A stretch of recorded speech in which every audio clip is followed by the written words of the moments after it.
Gracias. Buenas tardes, Arrachaldeón. Para todas las personas que están tanto presencialmente como virtualmente, quisiera antes de iniciar agradecer al comité organizador, que además es muy especial para mí porque me han acompañado desde el día cero que inicié este camino. Y porque además nos conocimos virtualmente y hasta hoy por fin podemos conocernos pues, presencialmente, entonces muchas gracias. Y también quiero agradecer a Mireya, que pues, es la persona por la que estoy acá realmente. En esta ocasión quiero hablarles del antiguo Jardín Zoológico de Buenos Aires. ¿Por qué digo antiguo Jardín Zoológico de Buenos Aires? Porque hoy en día lo conocemos como el Ecoparque, ¿sí? Y considero que es un ejemplo de recepción clásica americano-argentino al que no se le ha prestado mucha atención porque generalmente, además, cuando se habla de este idioma compartido de la antigüedad clásica, se habla efectivamente de Rusia, Portugal, pero nunca está Argentina. Entonces, es un idioma que además vamos viendo que se extiende también por el continente americano. Es un espacio que se ha estudiado muy poco, sin embargo, sí que hay estudios, por ejemplo, el de la profesora Marina Celeste, que hace una primera aproximación, no desde la antigüedad clásica, pero se acerca a este lugar. A pesar de que la antigüedad clásica sirvió a los ideales, además de civilización y progreso del proyecto sociopolítico argentino, porteño particularmente, de principios del siglo XX, lo veo representado en este jardín zoológico. Y por tanto voy a empezar a hablar primero, voy a hacer un breve introducción sobre el origen de ese zoológico, voy a hacer énfasis también en dos momentos en donde evidencio algunos ejemplos de recepción clásica y terminaré con algunas conclusiones. Para empezar, esta ponencia se enmarca en el proyecto Antimo, la antigüedad modernizada, que dirige Mireya Romero junto con el profesor Mireya Romero Recio junto con el profesor Jesús Salas. Sin embargo, la ponencia realmente se concibe haciendo la estancia doctoral que tuve la oportunidad de hacer junto con la profesora Eleonora Lelichine entre junio y agosto de este año. Y que además nos dimos cuenta mientras trabajábamos en RIPOMPEI que en América Latina hay una recepción, hay un eco social importante del descubrimiento de Pompeya y Herculano, que no solamente se da en términos decorativos, sino también en relatos de viaje, que realmente es el tema central de mi trabajo de tesis. Pero además a esos indicios que ya teníamos con la profesora Romero Recio, se suman las sugerencias sobre recepción clásica que me hace Jonathan estando allí. Y es que él me dice que existen algunas esculturas clásicas que él había visto en la ciudad de Buenos Aires, como por ejemplo este Trajano frente al Teatro Colón. A partir de ahí empiezo a, hablamos entre esas esculturas las que se encuentran en el antiguo Jardín Zoológico de Buenos Aires, que además es un lugar muy visitado. ¿Sí? Ese jardín zoológico, para iniciar, se concibe en un primer momento como parte del Parque 3 de Febrero, que es lo que actualmente hoy sería el Bosque de Palermo. Ese espacio además fue construido en 1874, luego de la gran epidemia de fiebre amarilla que se produce en Buenos Aires hacia 1871. Se empieza a pensar que se tienen que hacer muchos parques y muchos jardines porque no solo tienen un carácter recreativo muy importante, sino que además pueden ser lugares para promover la higiene urbana, porque en ese sentido además se van a empezar a establecer muchas fuentes de agua en esos parques. Domingo Faustino Sarmiento, que es un expresidente argentino, además un conocido viajero por Europa y que por aquel entonces ya es senador, no es presidente, va a ser designado como director de la construcción de ese parque y solicita que sea un lugar donde se expongan dos cosas. Por un lado, fauna argentina y flora argentina, pero no solamente argentina, sino de todas las partes del mundo, de otras partes del mundo. En 1888 se va a designar a Eduardo Ladislao Holmberg como director de la parte zoológica del parque. Holmberg, que es un naturalista reconocido ya en Argentina, había trabajado con el Estado en diferentes expediciones científicas, realmente estaba muy interesado en promover el conocimiento científico en el país. Y va a ver que el jardín zoológico es un lugar para hacerlo. Así que presiona para que se establezca como un espacio independiente el jardín zoológico, lográndolo en 1891. Y este va a ser el espacio que ocupa además el zoológico hoy Ecoparque. vamos a ver que una vez se independiza ese espacio, Holmberg va a decidir hacer de ese espacio recreativo también uno científico, donde se promueva además la historia natural.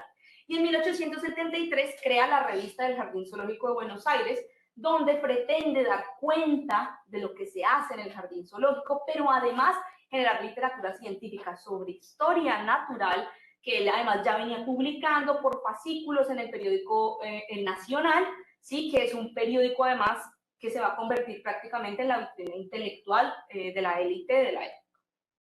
Paralelamente se va a iniciar la adecuación del sitio como parque zoológico y va a inaugurar en 1902 la entrada al jardín, que es el arco de entrada, que es una réplica del arco de Tito en Roma, construido además por el escultor Lucio Correa Morales, que es primo de Holmberg.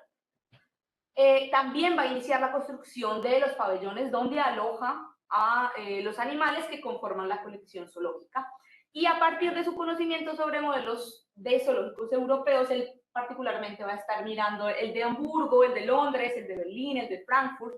Va a diseñar junto con el arquitecto Pierre Boucher los pabellones de los animales. Vamos a encontrar diferentes pabellones como la casa egipcia de los monos, la casa árabe o el pabellón kirguís, el templo hindú de cebúes o el templo hindú de elefantes, por mencionar algunos, ¿sí? Aquí además quiero destacar particularmente otro pabellón del que tenemos noticias gracias al informe que se va a publicar de la revista El Jardín Zoológico en 1894, ahí está más la fecha, y es el de la Casa de las Fieras, que lo planea hacia 1894, ya me acuerdo porque dice 1899, pero que dibuja en 1899. Él dice que además va a ser un pabellón al estilo del Coliseo de Roma y que va a servir para resguardar principalmente al león, al tigre de Bengala y al jaguar, porque según él, eso es lo que se piensa cuando se piensa en esas fieras, no en las ruinas de México o Perú, sino en los leones. Sin embargo, digamos que su idea no se lleva a cabo por su elevado coste, por lo que representa además construirlo económicamente en ese momento, y por eso va a aceptar la construcción de un pabellón al estilo Renacimiento, como el que estamos viendo, que es el que se construyó entre 1895 y 1900 y que se conserva hasta el día de hoy.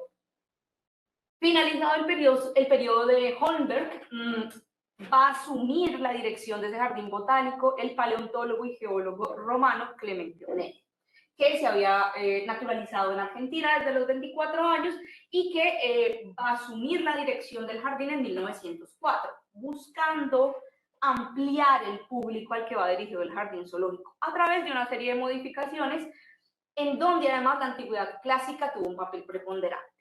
Onelli tenía como objetivo hacer de ese centro de investigación además un espacio formativo para un público mayor, que no necesariamente tenía que ser infantil, pero que se iba a convertir en un público o que iba a tener gran público infantil. Además de organizar la celebración de diversas festividades, incluir actividades recreativas en el recinto, como por ejemplo paseos en tramway o en animales, venta de comida, ¿sí? Se va a dedicar a promover el gusto por la antigüedad clásica, incorporando dentro del paisaje del jardín zoológico elementos neoclásicos o clásicos, ¿sí? Como fuentes por un lado, entonces está la fuente de la ninfa y la cabra, o la de la cabeza de león que permitía el cambio de agua en el lago de las focas, así como de esculturas. Está la de la cabra maltea y Júpiter Niño, una reproducción del vaso del triunfo de Neptuno, o la escultura del eco realizada por la artista Lola Mora y otros cálculos de esculturas griegas antiguas que también están mencionados dentro de la revista, pero que no detalla. También además se va a animar a incluir la antigüedad clásica en otros proyectos que iban desde un pabellón para las serpientes tipo Calidarium, ¿sí? Hoy es el Museo de Historia, o un acuario de estilo pompeyano que se pretendía que conectara el jardín zoológico con su vecino, el jardín botánico, ¿sí? Poco a poco, además, Onelli va a haber materializado con ese deseo de ver una cierta antigüedad clásica, ¿no? Y cito una oración que él tiene, que es transformar esta especie de potrero en un establecimiento que mereciera el nombre de parque, tratando de darle todas las líneas y la estética de las villas de Roma. Él menciona en la revista que es como la perspectiva que quiere darle al parque, y además a esa labor se van a sumar diferentes personajes de la élite porteña, de la élite burguesa porteña, y también de otras comunidades, para quienes al parecer evidentemente la difusión de ese gusto también era importante. Sabemos que, por ejemplo, Santiago Canale, que es el dueño de una exclusiva confitería en Buenos Aires, que es la Confitería El Águila, donó una copia de la Venus de Milo que se encontraba a la entrada. La familia Anchorena, que es la principal dinastía propietaria de tierras en Argentina, va a donar la fuente de Diana Cazadora. El artista y político Jorge María Luari realizó y dona la estructura del reloj solar. La Comuna de Roma va a donar una réplica en menor escala del Templo de Hércules en Roma, inicialmente utilizada además como guardería, y que se denominó como el Templo de Venus. Y el pintor y fundador del Museo de Bellas Artes, que es Eduardo Schiaffino, va a adquirir unas supuestas ruinas bizantinas que se instalaron en el acceso principal. Digo supuestas, además, porque la investigación de Daniel Chabelson ya ha mencionado algunas particularidades de ese monumento. Porque Schiaffino, como va a indicar además la investigadora Patricia Corsani, va a ser uno de los múltiples personajes que va a implementar como estrategias para comprar esculturas de reconocidos artistas en Europa, con miras a emplazarlas en parques y paseos de Buenos Aires, por supuesto. Son élites además que crean sus ruinas, quienes van a ir adquiriendo. La masiva además asistencia al jardín zoológico va a animar a la Intendencia de Buenos Aires, por supuesto, a expandir esa propuesta que se vuelve muy lucrativa, pero a la vez también educativa. Y propone que se creen dos anexos en el zoológico. Por un lado, el Parque Saavedra, que está al norte de la ciudad, en lo que hoy sería la misma zona, Parque Saavedra, ¿sí? Que va a ser un zoológico tipo feria, y al sur, en lo que hoy sería Parque Patricios, el zoológico del sur, inaugurado en 1914. Voy a hacer énfasis además en este último porque allí se van a utilizar casi que por completo exclusivamente elementos grecorromanos en su decoración.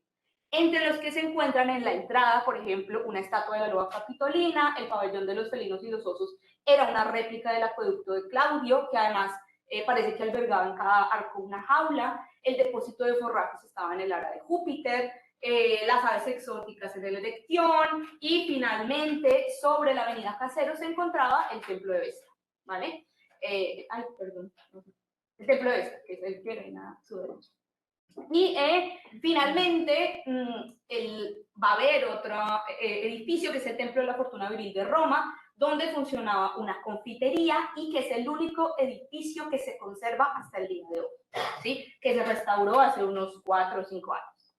El proyecto, finalmente, ya para terminar esta exposición, el proyecto clasicista de Onelli murió con él en 1924, cuando él muere y asume otro director la dirección del jardín, puesto que además las siguientes administraciones no quisieron seguir la estela de Creci Roma o desarrollar iniciativas en ese campo.